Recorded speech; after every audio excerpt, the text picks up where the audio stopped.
വെള്ളിയാഴ്ച ഒറ്റവരി വിധി പറഞ്ഞത് വീണ വിജയന്റെ എക്സാലോജിക്കിനുള്ള മറ്റൊരു പ്രഹരമാണ്. ഇന്ന് ഇടക്കാല ഉത്തരവ് വരുമെന്നും ഉടനെ അപ്പീൽ നൽകാമെന്നും വീണ വിജയൻ പ്രതീക്ഷിച്ചിരുന്നു. ഇതിന് നിയമ സംവിധാനങ്ങളും തയ്യാറായിരുന്നു. എന്നാൽ കർണാടക ഹൈക്കോടതിയിൽ നിന്നും ഇന്ന് പുറത്തു വന്നത് ഒരൊറ്റ വരി വിധി മാത്രമാണ്. അതും ഹർജി തള്ളുന്നുവെന്ന വിധി. ഇതോടെ ഹർജിയുടെ പരിഗണനാ കാലാവധിയിൽ അറസ്റ്റ് പാടില്ലെന്ന മുൻ നിർദ്ദേശവും അപ്രസക്തമായി. നേരത്തെ തന്നെ അന്വേഷണ വിവരങ്ങളിൽ വീണയ്ക്ക് സമൻസ് നൽകിയിട്ടുണ്ട്. അതുകൊണ്ട് തന്നെ സീരിയസ് ഫ്രോഡ് ഇൻവെസ്റ്റിഗേഷൻ ഏജൻസിക്ക് എന്ത് നടപടികളിലേക്കും കടക്കാമെന്ന അവസ്ഥ. നാളെ സമ്പൂർണ്ണ വിധി വന്ന ശേഷം മാത്രമേ അപ്പീൽ നൽകാൻ കഴിയൂ. അതായത് തിങ്കളാഴ്ചയെ അപ്പീലിന് സാധ്യതയുള്ളൂ. അതായത് SFIOയ്ക്ക് എന്ത് നടപടിയും എടുക്കാൻ 3 ദിവസത്തോളം സമയമുണ്ട്. ഇത് പിണറായി കുടുംബത്തെ ആശങ്കയിലാക്കുന്നുണ്ട്. കേസിൽ വിവരങ്ങൾ തേടി പല സമൻസുകൾ വീണയ്ക്ക് SFIO നൽകിയിരുന്നു. ഇതിനെല്ലാം മറുപടി നൽകിയോ എന്ന് വ്യക്തമല്ല. മറുപടി നൽകിയിട്ടില്ലെങ്കിൽ റെയ്ഡ് നടത്താനും രേഖകൾ പിടിച്ചെടുക്കാനും കമ്പനികാര്യ വകുപ്പിന് കീഴിലെ പരമോന്നത അന്വേഷണ ഏജൻസിയായ SFIOയ്ക്ക് കഴിയും. സുപ്രീം കോടതിയിൽ അപ്പീൽ നൽകുകയാണ് ഇത് മറികടക്കാനുള്ള ഏക പോംവഴി.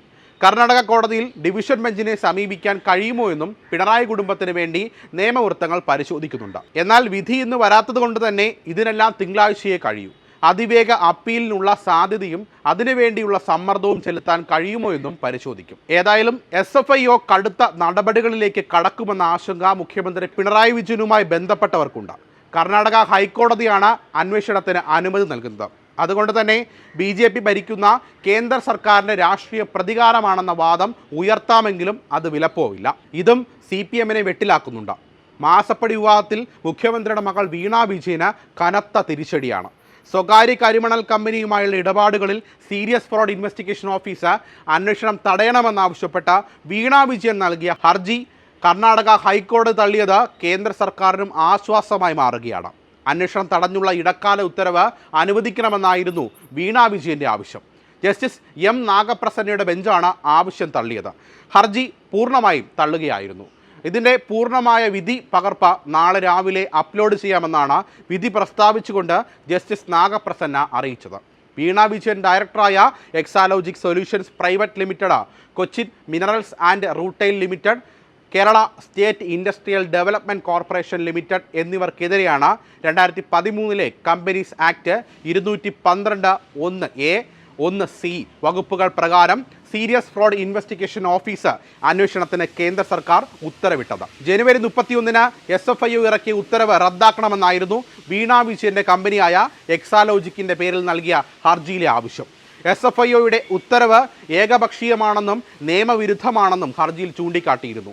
ഇതെല്ലാം തള്ളുകയാണ് കർണാടക ഹൈക്കോടതി. എക്സാലോജിക്കിന്റെ കർണാടക ഹൈക്കോടതിയിലെ നിയമനീക്കത്തിന് പിന്നിൽ 2 കാരണങ്ങളുണ്ടായിരുന്നു.